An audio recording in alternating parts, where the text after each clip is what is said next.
He took his son Benjamin Bunny by the ears and whipped him with the little switch.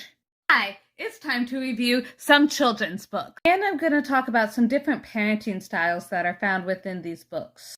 We'll talk a little bit about the classic Tale of Peter Rabbit, and then the slightly less common sequel, The Tale of Benjamin Bunny. One aspect of parenting that I think is really important is letting children experience the natural consequences of their actions. In The Tale of Peter Rabbit, the mother tells their children not to go to Mr. McGregor's garden. Peter does not listen. Peter gets chased by Mr. McGregor. All sorts of terrible things happen, and then we skip all the way ahead here to when he gets home. He had lost his clothes, and his mother just kind of wondered what happened. They say nothing about her spanking Peter or yelling at him. Peter simply just does not feel very good, and so he goes to bed without supper, and his sisters get to have bread, milk, and blackberries. Those are some pretty good natural consequences to his actions.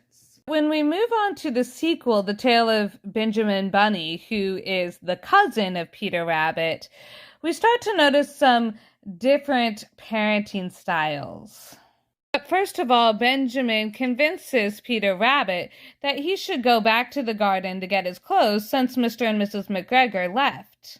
Peter gives in to the good old-fashioned peer pressure. They do end up getting his clothes back, but what they didn't anticipate was getting trapped under a basket and having a cat sit on their basket for 5 hours. Then comes this man, the father of Benjamin Bunny. Now, they mentioned previously in the story that he would take his son to the garden, but now he's going to punish his son for going to the garden. And he chooses corporal punishment. Honestly, they had already experienced the natural consequences of their actions by being trapped under that basket for hours. A discussion with the rabbits would have been perfectly fine. They didn't have to be whipped.